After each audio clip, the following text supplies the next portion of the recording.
Hello friends.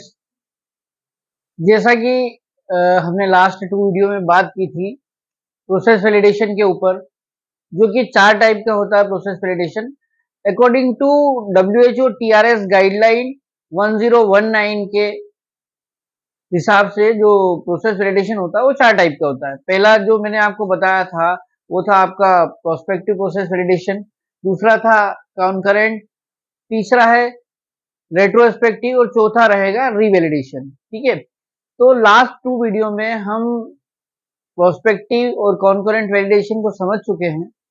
आज हम बात करने वाले हैं रेट्रोस्पेक्टिव प्रोसेस वैलिडेशन। ठीक है, अब किसी भी काम की शुरुआत करने से पहले अगर काम को हमने अगर अच्छी तरह समझ लिया है तो यूं समझ लीजिए कि आपका जो 50% काम है वो कंप्लीट माना जाता है। अब एक्चुअली में जो रेट्रोस्पेक्टिव वैलिडेशन क्या होता है, सबसे पहली चीज ये, रेट्रोस्पेक्टिव वैलिडेशन को हमने 16 पॉइंट्स में कवर किया है। ठीक है, अब ये 16 पॉइंट्स कौन कौन से है वो एक एक करके सारी चीजें मैं बताऊंगा। एक्चुअली में रेट्रोस्पेक्टिव वैलिडेशन क्या होता है कि कलेक्शन ऑफ हिस्टोरिकल डाटा। जैसे आपने अभी तक हमने क्या किया था, फर्स्ट जो था प्रोस्पेक्टिव प्रोसेस वैलिडेशन में हमने क्या किया था कि जो स्टार्टिंग मतलब जिसको बोलते हैं कि स्टार्टिंग स्टेज का जो प्रोसेस वैलिडेशन था, जिसमें हमने प्रोडक्ट के सारा पैरामीटर कवर किए थे, है ना। इसके बाद में जो कॉन्करेंट वैलिडेशन था, इसमें हमने 3 बेस को कवर किया था, है ना, उसके सारे डाटा कलेक्ट किए थे। अब इसके बाद में क्या होता है कि रेट्रोस्पेक्टिव वैलिडेशन में अब हमारा प्रोडक्ट कंटिन्यू मार्केट में हम सप्लाई कर रहे हैं। ठीक है, मार्केट में जब हम प्रोडक्ट को सप्लाई करेंगे तो उस प्रोडक्ट के मतलब पूरे साल में जो नंबर ऑफ बेचेस हमने सप्लाई किए हैं, है ना, उनका हिस्टोरिकल डाटा कलेक्ट करना, वो कहलाता है आपका रेट्रोस्पेक्टिव वैलिडेशन। ठीक है, अब ये 16 पॉइंट कौन कौन से हैं और इसको हमको कवर कैसे करना है। ठीक है, अब एक्चुअली में क्या होता है, जैसे मान लो सपोज साल में आपके 150 बेच बने, सपोज पैरासीटामोल लिया आपने, अब उसके 150 बेच बने। अब आपको क्या करना पड़ेगा, 150 बीएमआरए साल के एंड में निकाल के फिर आपको उसके डाटा सारे कलेक्ट करने पड़ेंगे। इससे ज्यादा अच्छा ये रहता है कि आप मंथ वाइज एक एक्सेल शीट बनाइए, उसमें हर मंथ जितनी बीएमआर आपके पास सबमिट होती है उन बीएमआरों में से आप डाटा कलेक्ट कीजिए। उससे आपका काम साल के एंड में इजी हो जाएगा और आप बड़ी आसानी से जो एपीक्यूआर है, मतलब जो रेट्रोस्पेक्टिव वैलिडेशन को एपीक्यूआर भी बोला जाता है, एनालिटिकल प्रोडक्ट क्वालिटी रिव्यू। ठीक है, अब यहाँ हमने इसको 16 पॉइंट्स में कवर कैसे किया है। ठीक है, तो वो मैं बताता हूँ आपको। 16 पॉइंट का मतलब आपको, अगर मान लो सबसे पहले आप जब एपीक्यूआर का प्रोटोकॉल बनाते हैं तो उसमें आपको क्या क्या रिक्वायरमेंट रहेगी, कौन कौन से डाटा आपको कलेक्ट करना पड़ेंगे, तो ये वो 16 पॉइंट में बताया गया है। तो सबसे पहले पॉइंट की हम बात करते हैं, तो सबसे पहले आपको लगेगा उस प्रोडक्ट का प्रोडक्ट कोड। ठीक है, सेकेंड नंबर पे आपका लगेगा उसका उस प्रोडक्ट की एमएफआर, है ना, उसका उस प्रोडक्ट की एमएफआर का रिवीजन नंबर और उसकी इफेक्टिव डेट। ठीक है, ये सेकंड पॉइंट हो गया आपका। थर्ड पॉइंट की अगर हम बात करते हैं तो उसमें हमको लगेगा फिनिश प्रोडक्ट का स्पेसिफिकेशन। ठीक है, जो उसका फिनिश प्रोडक्ट है उसकी स्पेसिफिकेशन की डिटेल्स लगेगी, है ना। चौथे नंबर पे आते हैं नंबर ऑफ बेच मैन्युफैक्चर्ड इन लास्ट ईयर। जैसे अभी 2024 चल रहा है तो 2023 में जनवरी से लगा के दिसंबर तक नंबर ऑफ बेचेस आपने कितने कितना प्रोडक्शन किया उस पर्टिकुलर प्रोडक्ट का। नंबर ऑफ बेच मतलब कितने जनरेट हुए हैं। जैसे पर्टिकुलर कोई पैरासीटामोल मान लीजिए, तो पैरासीटामोल में जैसे बेच साइज सपोज उसकी 9 लाख है, तो वो 9 लाख के जनवरी से लगा के दिसंबर तक के कितने बेच डाले गए। ठीक है, तो ये हो गया आपका नंबर ऑफ बेस कलेक्शन। इसके बाद में आपका आता है रिव्यू पीरियड। यहाँ आपको मेंशन करना पड़ेगा, रिव्यू पीरियड में आपको मेंशन करना पड़ेगा कि कहां से कहां तक आप इसको ले रहे हैं, जैसे जनवरी से लगा के दिसंबर तक, तो मेंशन करना पड़ेगा रिव्यू पीरियड में आपको जनवरी 2023 टू दिसंबर 2023। ठीक है, इसके बाद में इंडेक्स, वो जो प्रोटोकॉल बनेगा आपका एपीक्यूआर में, इसके बाद में आपको उसमें इंडेक्स शामिल करना पड़ेगा। इंडेक्स का मतलब ये होता है कि सपोज आपका एपीक्यूआर बना 40 पेज का, 50 पेज का या 60 पेज का, तो पेज वाइज आपको उसमें डिटेल्स डालनी पड़ेगी। फर्स्ट पेज पे आपने क्या मेंशन किया है, सेकंड पे क्या किया है, इस टाइप से ये इंडेक्स बनेगा आपका। इसके बाद में 7वें पॉइंट की बात करें हम, तो 7वें पॉइंट में हमारा रहेगा बेस की डिटेल्स, है ना। अब बेस डिटेल्स में आपको क्या क्या डालना है, आपको बेस डिटेल्स में डालना है बेस नंबर, है ना, उस पर्टिकुलर प्रोडक्ट के बेस नंबर, उसकी एमएफजी, उसकी एक्सपायरी, उसकी बेस साइज और साथ ही उसकी पैक साइज, है ना।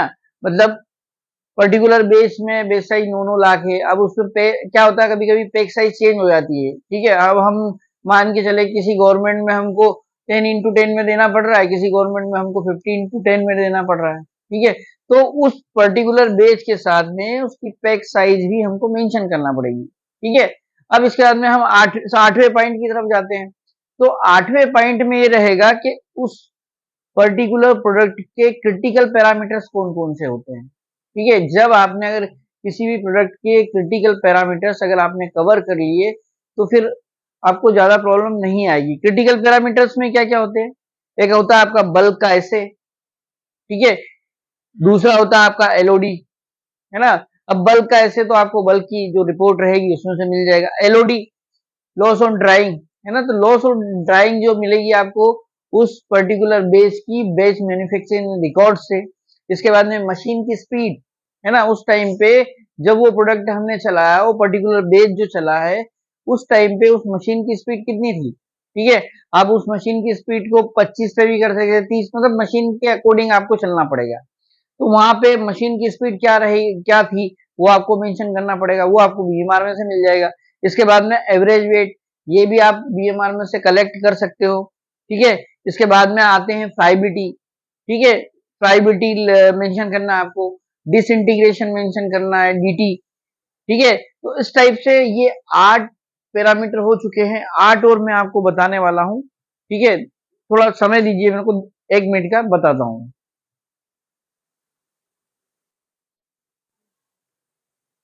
हाँ, तो फ्रेंड्स हमारा जो 9th वाला पॉइंट है उसमें क्या करना पड़ेगा आपको, फिनिश प्रोडक्ट ट्रेंड एनालिसिस। अब फिनिश प्रोडक्ट के ट्रेंड एनालिसिस डाटा जो कलेक्शन है उसमें क्या क्या रहेगा आपका, उसमें आपको एवरेज वेट मेंशन करना पड़ेगा, उसकी डीटी मेंशन करना पड़ेगा, ऐसे मेंशन करना पड़ेगा।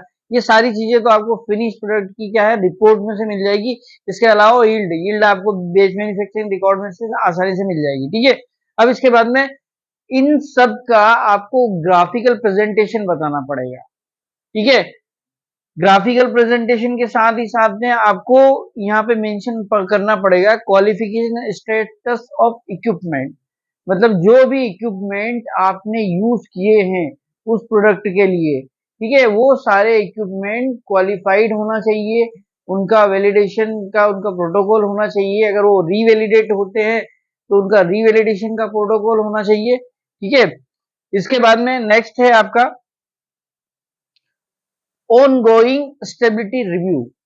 ऑन गोइंग स्टेबिलिटी रिव्यू मतलब क्या होता है कि उस पर्टिकुलर प्रोडक्ट की, जिस प्रोडक्ट का आप एपीक्यूआर बना रहे हैं, उसके जो स्टेबिलिटी स्टडी है, मतलब करंट, आप जैसे मान लो आपको जनवरी से लगा के दिसंबर तक के पीरियड में अगर मान लो कोई on going stability study record है अगर आपके पास, जैसे मान लो 9th मंथ किसी में कंप्लीट हो गए हैं, किसी में 12th मंथ कंप्लीट हो गए होंगे। ठीक है, तो उस टाइप से आपको ऑन गोइंग स्टेबिलिटी स्टडी का रिव्यू आपको मेंशन करना पड़ेगा और उस रिव्यू पीरियड में आपको लिखना पड़ेगा कि अभी तक की स्टेबिलिटी की कंडीशन क्या रही। ठीक है, इसके बाद में नेक्स्ट पॉइंट की तरफ आते हैं हम, डेविएशन। ठीक है, अगर उस प्रोडक्ट से रिलेटेड कोई डेविएशन होती है ना, चाहे वो प्लान डेविएशन हो या अनप्लान डेविएशन, तो वो भी आपको मेंशन करना पड़ेगी इस एपीक्यूआर में। नेक्स्ट आता है आउट ऑफ स्पेसिफिकेशन। ठीक है, अगर कोई डाटा आउट ऑफ स्पेसिफिकेशन का है तो वो भी आपको इसमें मेंशन करना पड़ेगा। ठीक है, नेक्स्ट आ जाता है अपना रेगुलेटरी चेंजेस और pharmacopoeial changes oblique drug act, ठीक है। इस प्रोडक्ट से रिलेटेड अगर कोई रेगुलेटरी में कोई चेंजेस आता है या कोई फार्माकोपियल चेंजेस आता है, फार्माकोपियल चेंजेस का मतलब ये होता है कि जैसे अभी तक क्या है, किसी प्रोडक्ट में आपका जो है वो यूवी से दे रखा था उसका ऐसे, है ना, अब क्या किया उसको एचपीएलसी से दे दिया। तो इस टाइप के जो भी फार्माकोपियल चेंजेस होंगे वो आपको यहाँ मेंशन करना पड़ेगा, या ड्रग एक्ट से रिलेटेड कोई चेंजेस आता है तो वो भी आपको मेंशन करना पड़ेगा, ठीक है। अब नेक्स्ट आते हैं चेंज कंट्रोल। अब इस चेंज कंट्रोल में आपको क्या मेंशन करना पड़ेगा कि उस ईयर में इस प्रोडक्ट से रिलेटेड जो इस प्रोडक्ट के ऊपर इम्पैक्ट डाले, ठीक है। इम्पैक्ट डाले इन द सेंस मतलब क्या है, जैसे मान लो आपने कोई नई मशीन खरीदी है ना, अब वो मशीन का यूज आपने इस प्रोडक्ट के लिए किया है, तो उस मशीन के लिए जो चेंज कंट्रोल आप लोगे तो वो चेंज कंट्रोल आपको इसमें मेंशन करना पड़ेगा कि हमने ये चेंज कंट्रोल लिया है इस प्रोडक्ट के अगेंस्ट, ठीक है। नेक्स्ट आता है आपका मार्केट कंप्लेंट। अगर इस प्रोडक्ट से रिलेटेड कोई मार्केट कंप्लेंट अगर आप रिसीव करते हो तो वो भी आपको मेंशन करना है एपीक्यूआर में। प्रोडक्ट रिकॉल, अगर मान लो कोई प्रोडक्ट आपको रिकॉल करना पड़ा, ठीक है, तो वो भी आपको मेंशन करना है। रिस्क असेसमेंट, ठीक है, इस प्रोडक्ट से रिलेटेड अगर मान लो कोई रिस्क असेसमेंट अगर आप लेते हो, चाहे वो प्रोसेस से रिलेटेड हो, चाहे वो कंप्रेशन से रिलेटेड हो, चाहे कोटिंग से, है ना, या पैकिंग से रिलेटेड हो, अगर कोई रिस्क असेसमेंट आप लेते हो तो यहाँ आपको मेंशन करना है। नेक्स्ट होता है any action recommendation in previous APQR, ठीक है। जो पिछले साल का जो एपीक्यूआर था, अगर उस एपीक्यूआर में अगर कोई रिकमेंडेशन, कोई एक्शन प्लान अगर रिकमेंड किया गया है आपको तो भैया आपको ये एक्शन प्लान लेना है इस प्रोडक्ट के अगेंस्ट, तो वो आपको मेंशन करना है, या अगर आपने उसके अगेंस्ट कुछ एक्शन लिया है तो वो आपको मेंशन करना है, ठीक है। Next, recommendation action plan this review, ठीक है। अब यहाँ पे अगर कोई एक्शन प्लान अगर आपको इस एपीक्यूआर या इस प्रोडक्ट से रिलेटेड अगर मान लो कोई अगर एक्शन प्लान आपको रिकमेंड करना है तो आप यहाँ रिकमेंड कर सकते हो। अब एक्शन प्लान रिकमेंड कैसे होगा, जैसे सपोज अनकोटेड टेबलेट है ना, अब अनकोटेड टेबलेट में आपने यहाँ पे जैसे ऑब्जर्वेशन में लिया है कि भैया लिमिट जो होना चाहिए आपकी नॉट मोर देन 15 मिनट होना चाहिए। अब क्या हुआ कि वो धीरे धीरे धीरे बढ़ते बढ़ते एक प्रोडक्ट में यहाँ पे 14 मिनट आ गई, ठीक है।